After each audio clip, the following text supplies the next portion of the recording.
Did somebody find you on the side of the road and then bury you in a pet cemetery? Because you're an evil cat. You're evil.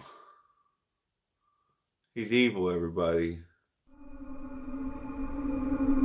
It's Drewski McGillicuddy's Stephen King's Pet Semetery movie review.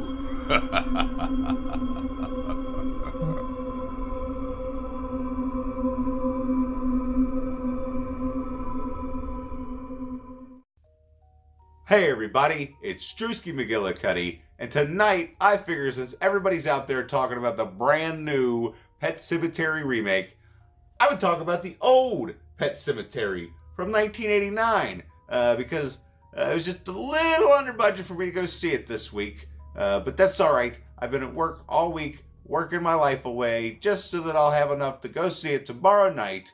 But until then, let's talk about this one. Before we get started, I did go watch everybody's review for the new one, all the way from Chris Stuckman and Jeremy Johns, all the way to Lee McCoy and Cody Leach. But now I'm kind of like, oh my God, should I even bother or should I wait? But I figure, you know what? Everybody probably wants to hear my opinion on that. But until they can get my opinion on that, I'll give them my opinion on this. So let's get started.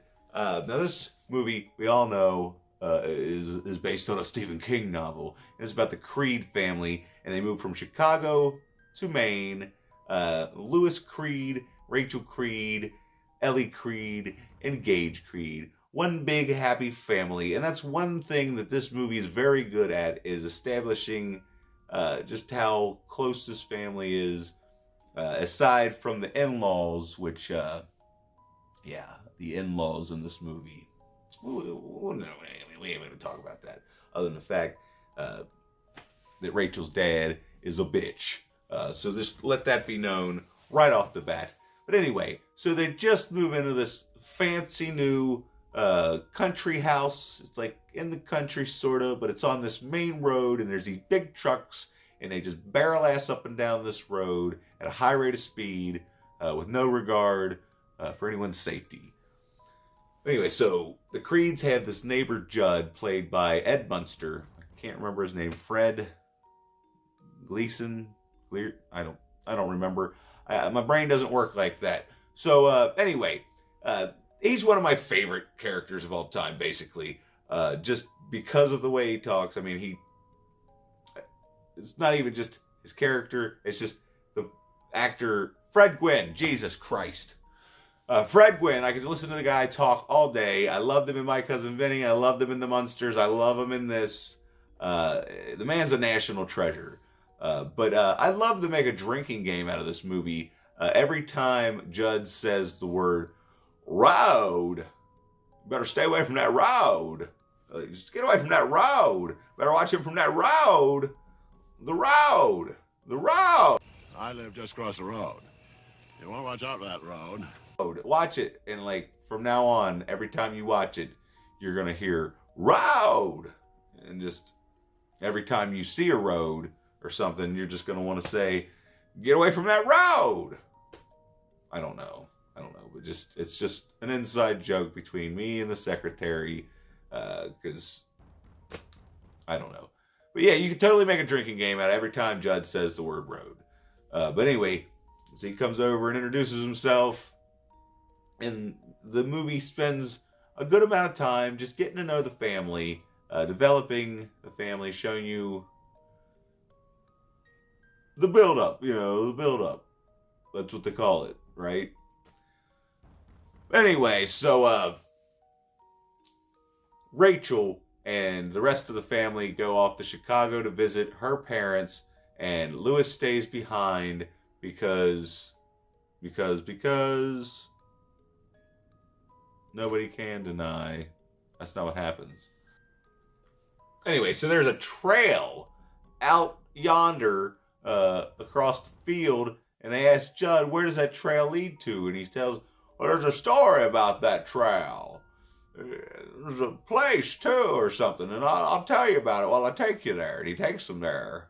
Then he tells them, it's a pet cemetery, and it's where the people have come for generations to bury their pets. So then one day, the family goes to see the in-laws, but since Lewis doesn't get along with Rachel's father, he decides to stay behind. And in the meantime, goddamn cat hit by one of them trucks. He's in that damn road. I don't know if I can do this. Yeah. So anyway, it's the next day. I had found these notes that the secretary wrote, but unfortunately I can't really read her handwriting, so we're just going to go along, okay? So before the cat gets hit in the road, Lewis goes to work, and there's a man named Pascal who gets hit by a truck, and then his ghost is trying to warn him about going to the Pet Semetery. Because when the cat dies, Judd takes Lewis to the Pet Semetery, but he tells him we're not going to bury the cat in this Pet Semetery. Oh no! There's this other Pet Semetery just over yonder. And he sees the thing that he sees in this dream he had, because, Pascal had been trying to warn him in his dreams and stuff like that, and even the little girls having the dreams. But he dreams about this place, but then when he's there, he doesn't realize it's the place from his dream or something,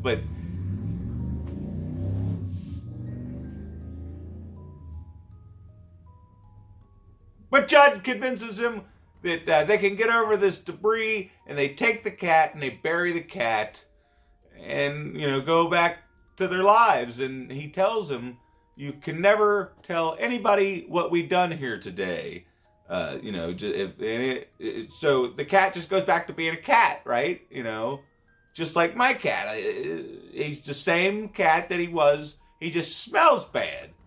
So the family comes back, and they notice the cat smells bad, but they don't notice how funny he's acting. And then we get to the most traumatic thing that I've ever seen happen. Actually, I don't know. Does Rachel tell Lewis about his sister first? Because that's the thing about this movie, everybody. The first time I watched it, I was sitting there watching it thinking, this isn't all that scary. What's scary about burying a cat? A cat comes back. Oh, I'm scared of a cat. And then Rachel sits Lewis down to tell him, fucking terrible at this, to tell him about her sister, Zelda.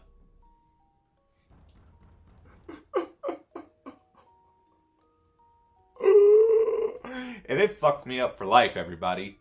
I still to this day have a hard time watching the scene because it feels completely out of place for the rest of the movie. Because the rest of the movie, I don't know, even the directing of the scenes with Zelda, I guess because it's a flashback, there's just something about it, and it doesn't, it's not that it doesn't fit into the movie, it's just on a whole nother fucking level than the rest of this movie. Even when, the stuff towards the end happens, this shit right here, Zelda and her I don't even want to talk about it, okay? I don't even want to talk about it. I know one other person out there that this character has terrified as a child, and it still haunts me to this day. But anyway, let me know in the comments section if you were haunted by Zelda, or even now, if you're one of those people that have just recently watched the original Pet Sematary, what'd you think of Zelda? Because, that's what holds this movie as one of the scariest movies I've ever seen. It's not the scenes where they bury the cat comes back, the cat's an asshole. Because chances are the cat was already an asshole, okay? That's why I think maybe, when my cat was gone for 11 days, somebody might have ran him over, buried him in a pet cemetery, and then he came back, and I found him, and now he's evil or something. I don't know. I have no idea. But anyway, so then we get to the traumatic shit, right? Gage is flying a kite, and then, like, let's talk about Gage for a minute, okay? So yeah, Gage, played by little Miko Hughes. This kid was absolutely adorable in everything he's ever been in. And then he just fell off the map somewhere after Wes Craven's New Nightmare, or that movie Mercury with Bruce Willis. Somewhere, or, well, shit, I guess he was in Spawn in 1999. I don't know, but he just fell off the map, and, like, he was so good. Like, especially for a 2-year-old child in this movie, just when he delivers his lines, it's the cutest fucking thing you've ever seen in your life. And just, when he turned, like, yeah, let's talk about it. So he gets hit by this truck, and Lewis fucking loses it, and it, like if my heart had strings, it would rip him the fuck out, okay? Because this scene, just I don't know if it's him screaming, the sound of his scream, or the combination of everything that we just witnessed. But god damn it, this, like, will ruin your day. Even though it's just a movie, the scene is just heart-wrenching. But yeah, so we have the funeral. And things just get worse. We meet Rachel's father, who's a piece of shit, and starts a fight with Lewis at his fucking son's funeral as if it was his fault. Not that it wasn't not his fault, because he turned his back on his child who was chasing a kite towards the road that they know is known for having trucks barrel-assing at a high rate of speed, listening to the Ramones. Anyway, yeah, very sad, very sad. And see, Lewis had asked Judd the night they came back from the Pet Semetery if anybody's ever buried a person there. And Judd freaks out. He's like, no, why would they? Why would they? No. You should have just stayed away from that road. But, yeah, so we know where this is going, right? I mean, everybody's seen this movie. I mean, this is, like, probably up there with, like, best Stephen King adaptations made into movies. I don't know. Maybe one of these days we'll rank them. I don't know. But yeah, he takes Gage and he buries him in the Pet Semetery while Rachel and Ellie are grieving in Chicago. And then Rachel calls Lewis. Lewis doesn't answer. And then she calls Judd. And judging from Judge's expression and the way he, whatever, she kind of knows something's up. So then she heads home. And then it's too late. It's too late for everybody, really. Because here comes Gage. And like I said, for a fucking 2-year-old, how the hell did they direct this child to be so scary and evil? Like, he's scarier than the cat, but not as scary as Zelda. But yeah, Gage is just the fucking scene with the Achilles tendon. Like, that's one of my pet peeves in a movie. Like, speaking of pet peeves, they killed a cat. They killed a cat in this movie, but I still love this movie. But yeah, Gage. So, you know what happens. Gage just starts killing everybody, and then Lewis realizes, I gotta take Gage out because he kills his mom, kills Rachel, and so he takes Gage out, and it's the saddest fucking thing I've ever seen in my life.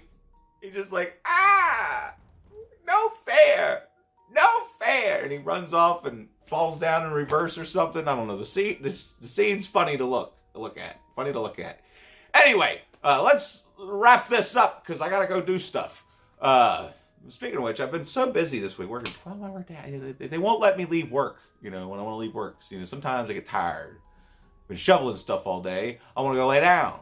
But anyway, so yeah, he takes Rachel and he buries her in the Pet Semetery.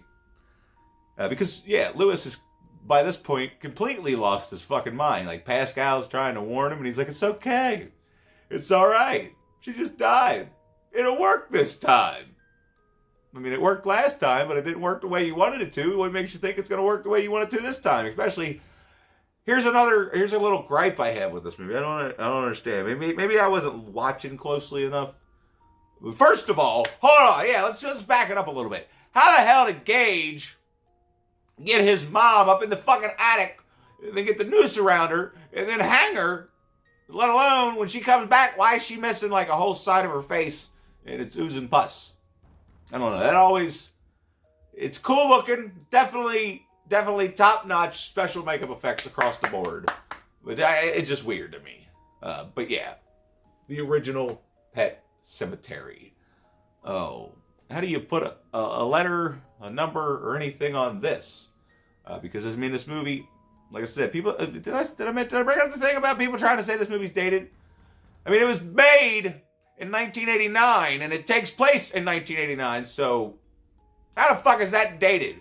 A movie, like, in my opinion, a dated movie is something like Escape from L.A. because that's supposed to be the fucking future. And it's just embarrassing now. This movie, I think, stands up. And I would, you know what? Fuck you. I am going to put a number on it. I give it a solid 8 out of 10. Yeah. Tomorrow or tonight, because it's a day later, I'm going to go see Pet Semetery. But Chad won't answer the phone because he's a piece of shit. But my buddy Dusty's going to go. So if I buy 3 tickets, I don't know what to do. Anyway, what do you think of the original Pet Sematary? Are you excited for the new Pet Sematary? Have you seen the new Pet Sematary? Is it going to piss me off? Let me know all this shit down in the comments section down below. Make sure you check out the Spreadshirt store. And if you want to help me get better at this and figure out what I'm doing, there's a Patreon link. You can like the video. Subscribe if you haven't already. I got to go to work again. Fucking bullshit.